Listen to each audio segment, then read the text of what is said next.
Once upon a time, I knew a young girl who loved her synagogue.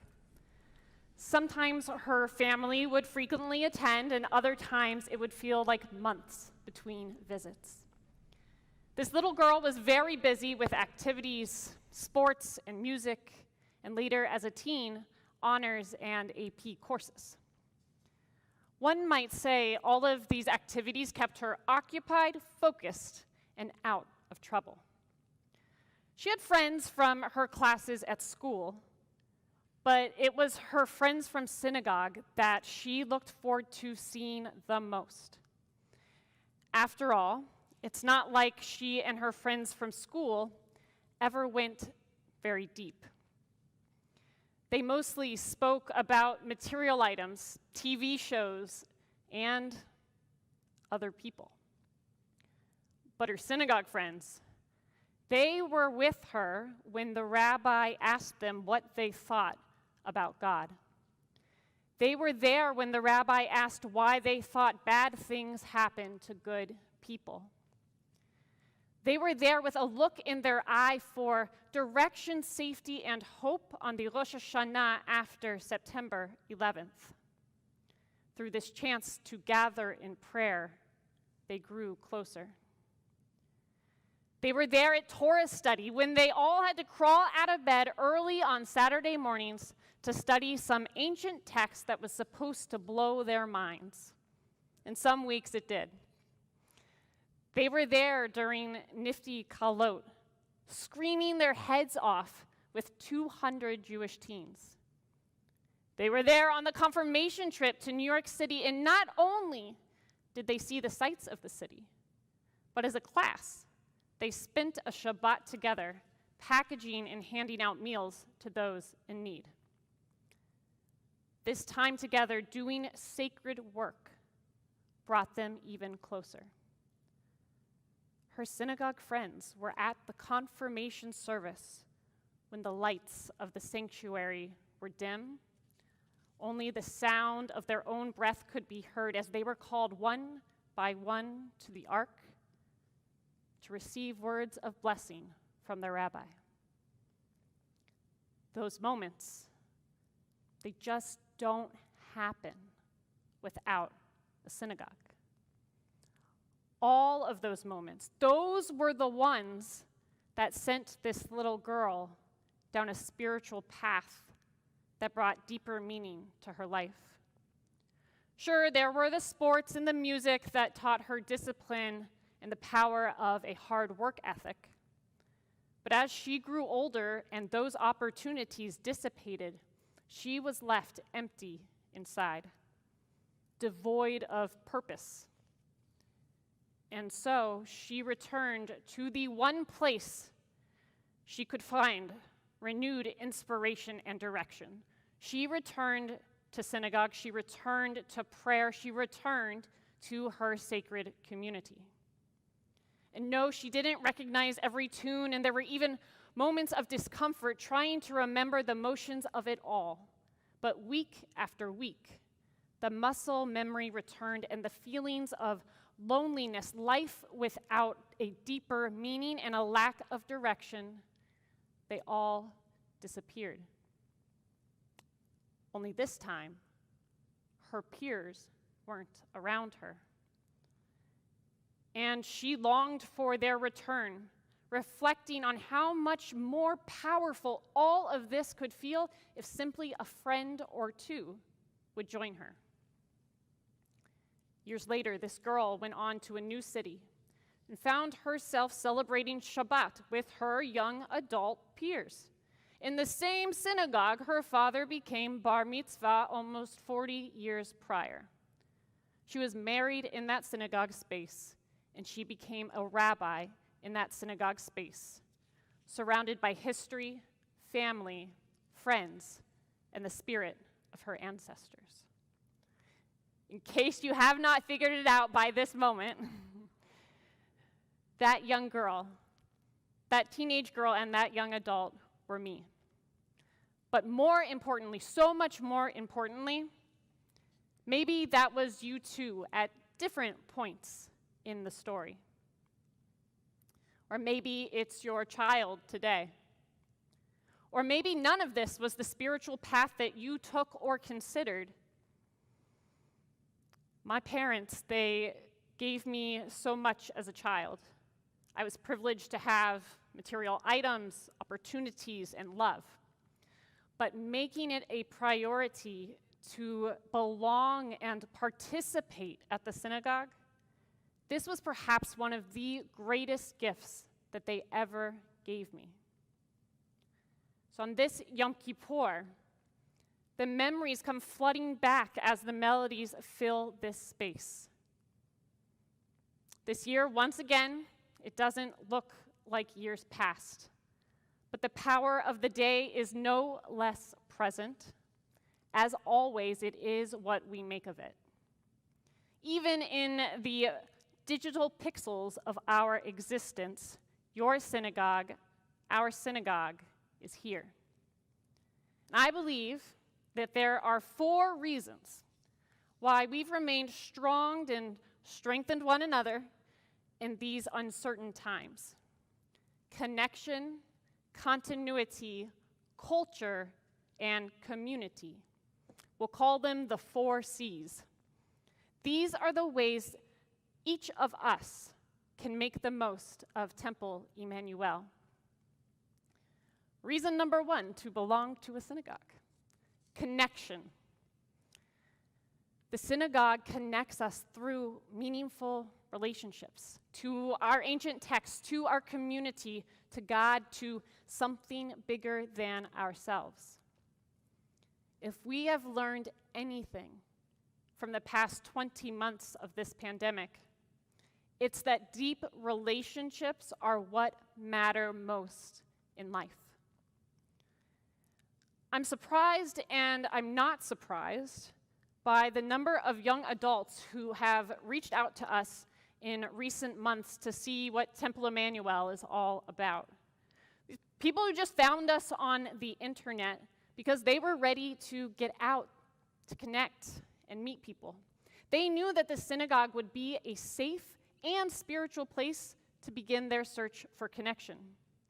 They feel safe because they know that once they walk through the synagogue doors, they will have at least one thing in common with everyone in the room. They see the synagogue as a spiritual place because in its simplest form, it is a designated space to talk to God. And they haven't touched base with God in a while. They recognized that there was something missing in their lives. They missed having a community, and maybe you have too. Perhaps you've even asked yourself, what can I get from my synagogue membership? But Judaism transcends the consumerist approach of what can we get for our money.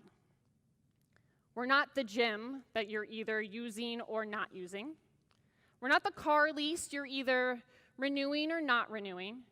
And we're also not the country club, where there are all the trappings of community, but lacking in the deep connection and sense of holiness. Ein kemach, ein Torah. Without sustenance, there is no Torah, no Judaism. Now, in many instances, including here, this is Torah with a small t. It's a catch-all, a generic for all of our Jewish texts, and not just the 5 books of Moses. So, ein kemach, ein Torah. But often not quoted is the second part of the text, which reads in the reverse, ein Torah, ein kemach. Without Torah, without Judaism, without a continual connection, there is no sustenance. Only through the synagogue does that lifelong Torah piece have the potential to begin and flourish. But you have to show up. The edifice of a synagogue can stand for a lifetime, but if no one comes inside, even when the walls are online, then they'll miss all of that sustenance and all of that Torah. And friends, showing up inspires others to show up. Young children watch and listen to everything around them. They see when you've chosen to volunteer and spend time with your synagogue family over watching Sunday's football game that week. Torah is powerful, but connection is a two-way street. Both sides have to be active. None can be passive. Reason number 2 to belong to a synagogue: continuity. The continuity of the Jewish people, it's critical. The purpose of continuity shouldn't just be to continue. If we don't have a defined purpose, it's time that we should just pack up all our bags and call it a day. The teachings of our Torah are a light unto the nations to build a better and more unified world. And I believe that we have brought light into the world because we were passed down a practice of study, of being in community, of discipline, of valuing human life, and working towards making this world a better place in our own lifetime. The Jewish peoples, Temple Emanu-El's, our mission is to move the world from where it is to where it needs to be. That is our purpose. And to move the world from where it is to where it needs to be, we need sustained engagement. We need generational connections. We need the synagogue. Today, I see lots of one-off experiences, pop-up events and attempts at a la carte Judaism.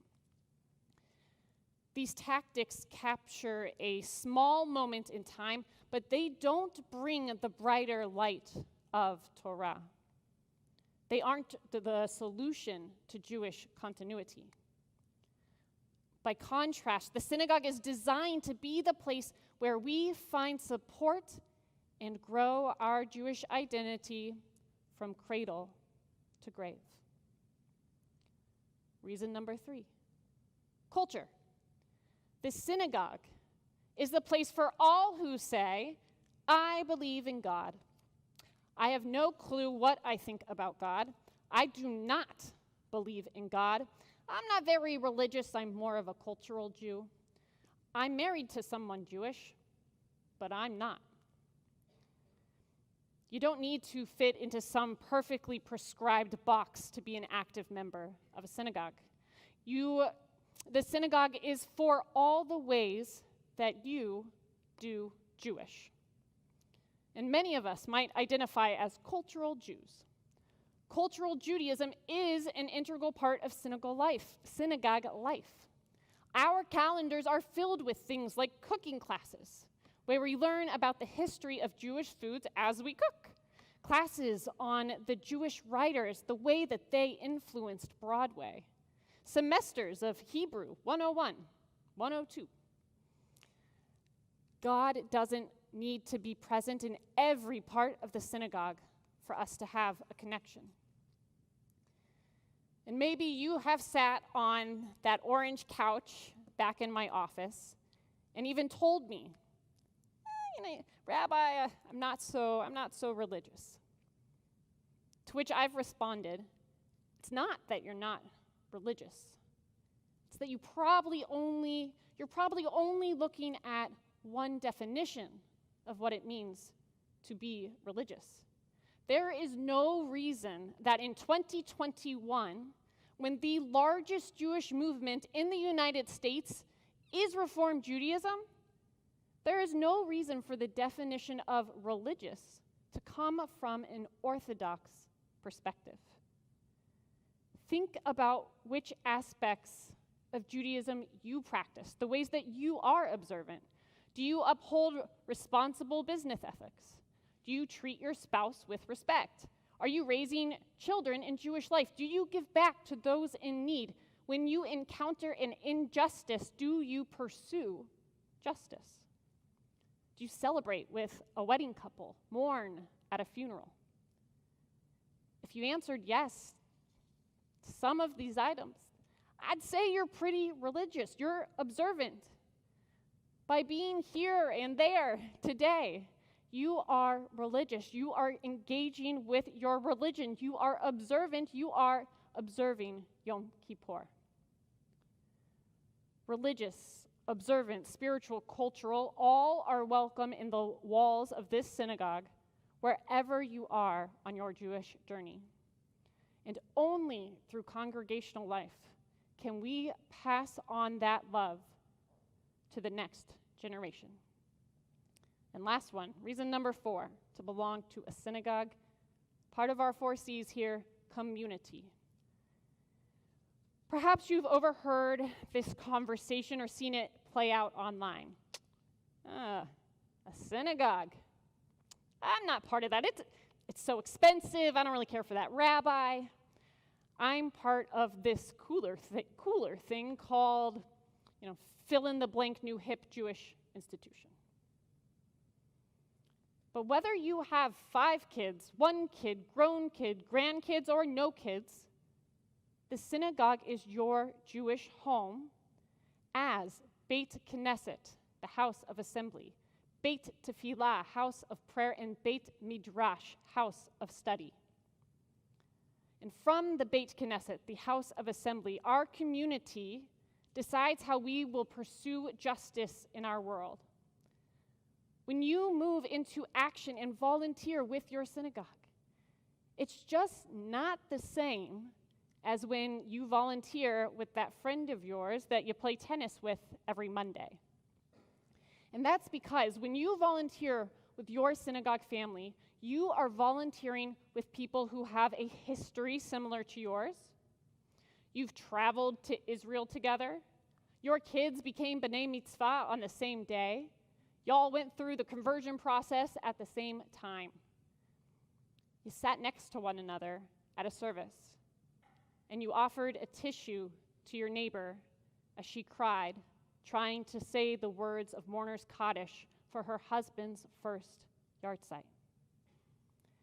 That adds a whole other spiritual level to what it means to make the world a better place alongside people who have been on that journey with you. The synagogue is our Beit Tefillah, our communal house of prayer. Judaism makes it clear we need 10 people to recite Kaddish, and we need 10 people to read from the Torah. We gather to mourn, and we gather to celebrate. It's the space where the tiniest in our community enter the covenant of the Jewish people. It's the space where our youth become bar and bat mitzvah, of weddings, all of these tremendously joyous milestones. And it's the space that we flocked to after the shooting at the Pittsburgh synagogue. Because we understand not only the power of sacred space, but also the power of prayers that remind us that we are not alone. The synagogue is our Beit Midrash, our house of study. Here, we learn and we bring those teachings into our homes so that they are our mikdashei me'at, our mini sanctuaries. We want them to reflect the values that Judaism teaches us because ein kemach, ein Torah. Without Torah, there is no sustenance. Ein Torah, ein kemach. If we don't start from the foundation of Torah, then we will not be able to take our world from where it is to where it needs to be.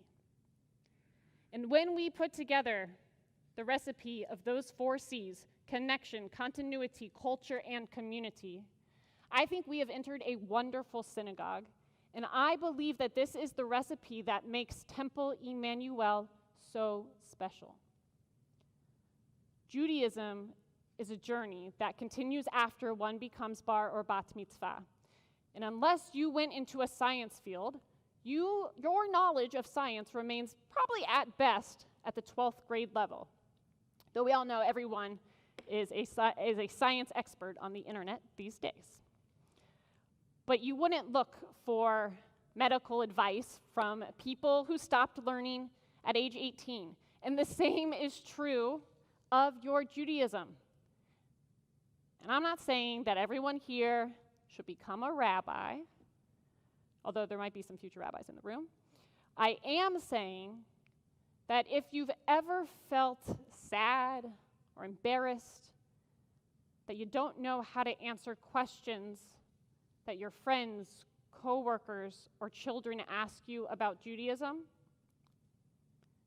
then make understanding your holidays, your prayer book, your theology, make it a priority. I'm being nudgy this year. I'm asking that you move yourself, that we move ourselves from where we are to where we need to be on a Jewish level. We cannot do Judaism in a vacuum. It is not a solo sport. So let your synagogue community be your team. We are here.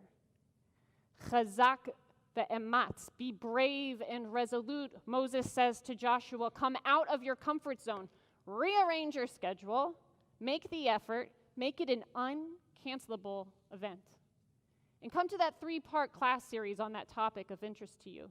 Join us for that inconveniently timed Simchat Torah celebration. Come to a Friday night service once a month. And I can't tell you the number of times folks have come up to me after an event or a service and said, you know, Rabbi, I was so tired from work.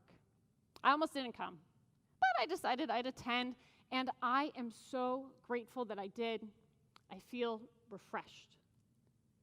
And that, my friends, is the combined power of those 4 C's, of connection, of continuity, of culture, and community. I'll end with a story.